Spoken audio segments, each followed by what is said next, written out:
Sepak bola sering memuja hasil akhir, gol, statistik, trofi. Tapi kadang cerita paling menarik justru datang dari pemain yang hampir tidak jadi siapa-siapa. Coba bayangkan, seorang remaja yang hampir dikeluarkan dari akademi karena dianggap malas, beberapa tahun kemudian justru dibeli klub sebesar Liverpool dengan harga puluhan juta pound. Kedengarannya seperti film, tapi ini nyata. Jadi, apa yang sebenarnya terjadi dengan Hugo Ekitike? Semua mulai ketika Liverpool membawanya ke Anfield setelah ia mencetak 22 gol di Bundesliga bersama Eintracht Frankfurt, angka yang langsung membuat namanya naik. Tapi di balik statistik itu, ada cerita yang jauh lebih dalam. Kita mundur ke umur 14 tahun di Akademi Stade de Reims, titik di mana kariernya hampir berakhir, bahkan sebelum dimulai, ketika pelatih memberi ultimatum kepada orang tuanya karena Ekitike dianggap tidak fokus dan sering melamun saat latihan. Sebuah masalah klasik yang menghancurkan banyak bakat muda. Tapi disinilah titik baliknya, karena satu keputusan kecil mengubah segalanya. Dia kembali dengan mentalitas baru, lebih fokus, lebih kuat, dan dari situlah efek domino dimulai.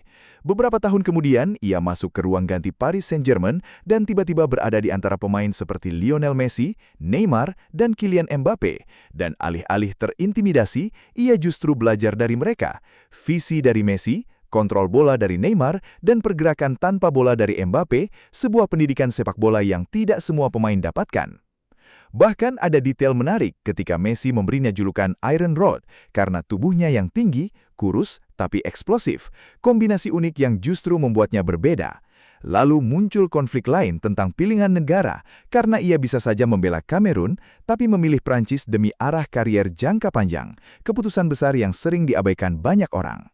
Masuk ke tahun 2025, transfer besar ke Liverpool terjadi. Tapi yang menarik, Newcastle United sebenarnya mencoba merekrutnya 3 kali dan selalu ditolak, menunjukkan bahwa setiap langkah yang ia ambil bukan kebetulan, melainkan bagian dari rencana untuk terus naik level. Namun, hidup di level tertinggi tidak selalu mulus, terbukti dari kontroversi kecil saat ia memposting video menggunakan ponsel saat mengemudi di Inggris, hal yang ilegal dan langsung mendapat sorotan media, mengingatkan bahwa setiap gerakan pemain Premier League selalu diawasi. Di luar lapangan, Ekitike punya sisi lain yang jarang terlihat. Ia bisa menggambar dengan serius dan punya ketertarikan besar pada fashion, sering tampil dengan gaya berani dan berbeda, menunjukkan bahwa ia bukan hanya pemain bola, tapi juga individu dengan identitas kuat. Detail kecil lain yang unik, ia kidal tapi bermain dominan dengan kaki kanan, bukti bahwa perkembangan pemain tidak selalu mengikuti pola umum. Bahkan selera filmnya seperti Whiplash dan The Wolf of Wall Street memberi gambaran tentang ketertarikannya pada ambisi dan obsesi untuk sukses, sesuatu yang mungkin mencerminkan perjalanannya sendiri dari pemain yang hampir gagal menjadi striker di salah satu klub terbesar dunia.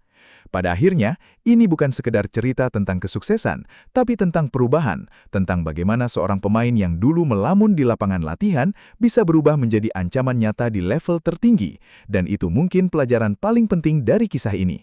Jadi sekarang pertanyaannya, apakah Hugo Ekitike akan benar-benar menjadi striker top dunia di Premier League atau hanya akan menjadi satu lagi pemain berbakat yang gagal mencapai potensi penuhnya?